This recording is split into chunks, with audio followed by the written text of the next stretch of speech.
Hi everyone, it's Bunny, and I simply had to cover this game. I'm a long-standing fan of the original Final Fantasy games and many other JRPGs besides. I've had this on my list for quite some time.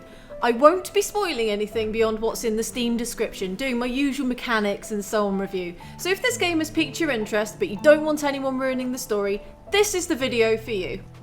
My experience of I Am SETSUNA was as follows. Give characters silly names, end up with game being called I Am Buttface, enter first village, promptly steal everything, end up taking a detour for a good 15 minutes, forgetting what I'm supposed to be doing, rejoin the character I was talking to, remember what I was supposed to be doing, get beaten by a boss, and turn off the game out of sheer annoyance. It was brilliant! It would be fair to say this game is deliberately constructed as a nostalgia fest for JRPG fans, and those who play Chrono Trigger in particular will feel instantly at home with the combat system. Initial starting positions are fluid, as are the movements of both playable characters and enemies, with the latter moving around as the active combat meter fills.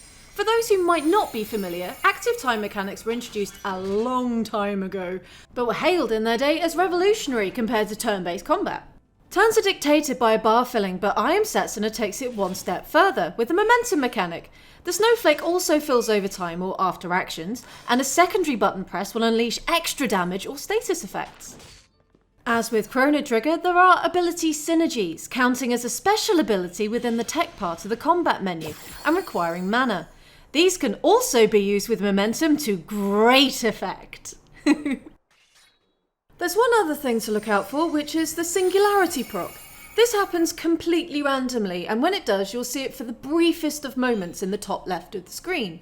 These occur on action, and sometimes depending on the type of action, but always randomly, which adds a nice element of pleasant surprise, and can certainly swing a battle in your favour when you most need it. Currency does not drop from monsters, surprisingly. Instead, you receive drops of craftable, cookable, and sellable items, which you then take to a vendor to exchange for spells and food and so on.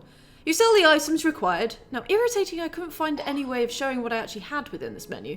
Anyway, you obtain the Sprit Knight and equip this to learn the spell. Each character can have one main spell, and then extras if they have the slots for them. For instance, equipping SETSUNA, yes, I renamed her, can learn Lightning as a command Sprit Knight.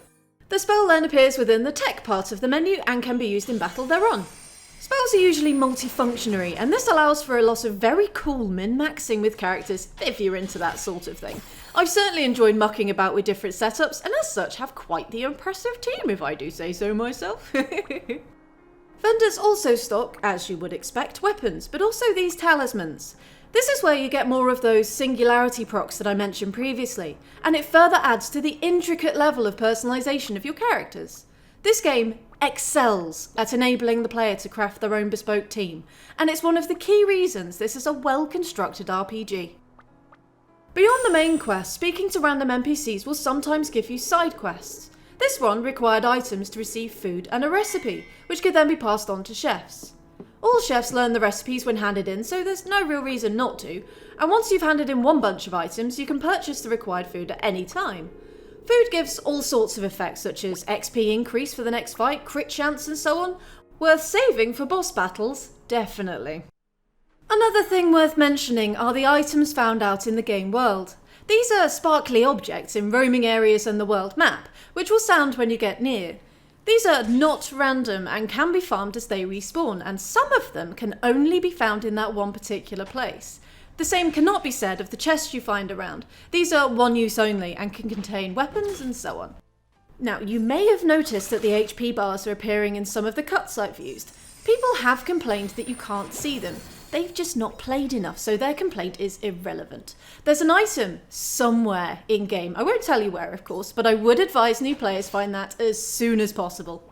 Lastly, I'm going to enthuse about the graphics. On first look, one might compare this to the DS version of Final Fantasy III, but the beauty runs a lot deeper. Look at how the snow parts as they've run through, and then it disappears again as the snow falls. It's gorgeous. Passing some trees causes snow to drop off them, and oh my gosh, it's so lovely. Don't be deceived by the cartoonish appearance. This game holds true to Square Enix's devotion to the aesthetically pleasing.